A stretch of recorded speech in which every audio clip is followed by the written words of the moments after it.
ہمارے حضرت مرشد عالم رحمۃ اللہ علیہ کے ایک مرید تھے، عالم تھے، مسلم شریف پڑھاتے تھے. انہوں نے زندگی کے کوئی 25 سال مسلم شریف پڑھائی تھی. ایک دن وہ کہنے لگے کہ حضرت میں آپ کو ایک عجیب واقعہ سناؤں. ان کو ضرور سنائیں. کہنے لگے کہ دارالعلوم دیوبند میں سعودی عرب سے ایک جماعت آئی علماء کی، 3 یا 4 بندے تھے، اور انہوں نے آ کے محتمم صاحب کو کہا کہ ہم ایک علمی مسئلہ ڈسکس کرنے کے لیے آپ کے پاس آئے ہیں. محتمم صاحب نے پوچھا کون سا مسئلہ؟ وہ کہنے لگے اس لیے کہ ہم سے پہلے سعودی عرب کے اوپر ترکوں کا قبضہ تھا، اور ترکوں نے قبروں کے اوپر بڑے گنبد بنائے ہوئے تھے اور کمرے بنائے ہوئے تھے اور عمارتیں بنائی ہوئی تھیں. تو ہم نے حدیث مبارکہ پڑھی جس سے ثابت ہوتا ہے کہ بنا علی القبور کی اجازت نہیں ہے. یعنی قبر کے اوپر آپ عمارت نہیں بنا سکتے. اس لیے سنت عمل یہی ہے کہ قبر کھلے آسمان کے نیچے ہو، اس کے اوپر کوئی کمرہ، کوئی قبہ ایسا نہیں بنانی چاہیے. تو جنت بقیع میں جتنے قبے بنے ہوئے تھے ہم نے سب گرا دیے. اب مسئلہ آیا گنبد خضرا کا. تو کچھ علماء کہتے ہیں کہ حدیث مبارکہ کی روشنی میں ہمیں گنبد خضرا کو بھی گرا دینا چاہیے. تو ہم نے جو بادشاہ ہے اس کو اپنی ریکمنڈیشن دیں. بادشاہ نے کہا کہ نہیں، یہ امت مسلمہ کا مسئلہ ہے، پہلے تم مختلف ملکوں میں جا کے علماء کو اپنے کانفیڈنس میں لو، اگر سب متفق ہیں تب قدم اٹھائیں گے ورنہ نہیں اٹھاتے. تو ہم علماء کی جماعت آپ سے بحث کرنے کے لیے آئے ہیں کہ کیا یہ حدیث مبارکہ صحیح ہے، اور اگر صحیح ہے تو اس پر عمل کرنا پڑے گا.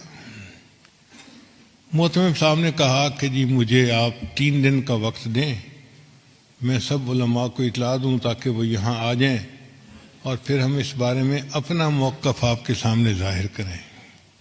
ان کا ٹھیک ہے، ہم 3 دن دارالعلوم میں مہمان بن کے رہتے ہیں. محتمم صاحب نے بڑے بڑے علماء کو دعوت دے کے بلا لیا. وہ فرماتے ہیں کہ دارالعلوم دیوبند میں وہ دیکھنے والا وقت تھا. بڑے بڑے سب علماء، جید علماء ایک جگہ پر جمع تھے، جبال العلم سب ایک جگہ اکٹھے تھے. اور جو آخری رات تھی وہ تو پوری رات ہی علماء اس مسئلے پر آپس میں ڈسکس کرتے رہے، کتابیں پڑھتے رہے، اور کچھ لوگ روتے رہے، دعائیں مانگتے رہے کہ یا اللہ بہت نازک مسئلہ ہے، ہم سے اس کے کرنے میں کوئی کمی نہ رہ جائے، کوتاہی نہ ہو جائے.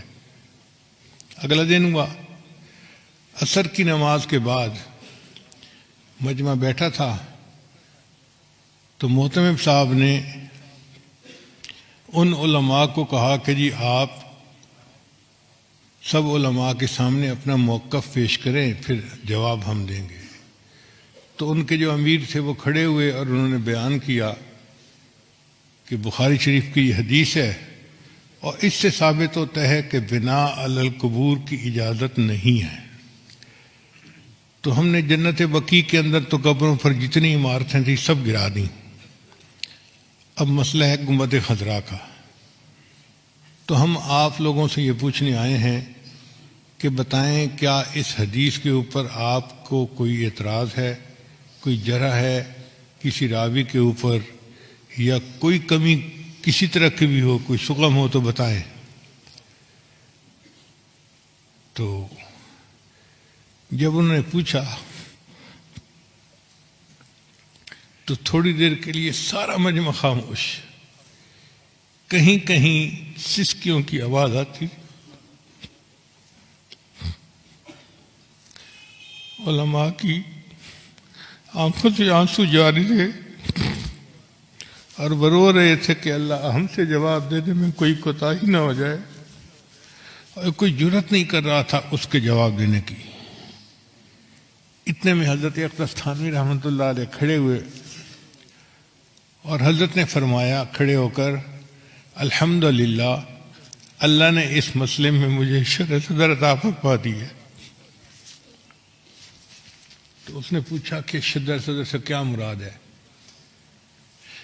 حضرت نے فرمایا کہ شرح صدر یہ کہ یہ حدیث بالکل صحیح ہے، اس کے کسی راوی کے اوپر کوئی اعتراض نہیں ہے، کوئی جرح نہیں ہے، اور ہر لحاظ سے یہ حدیث صحیح بھی ہے سند متصل کے ساتھ، اور صحیح مضبوط ہے مضمون اس کا۔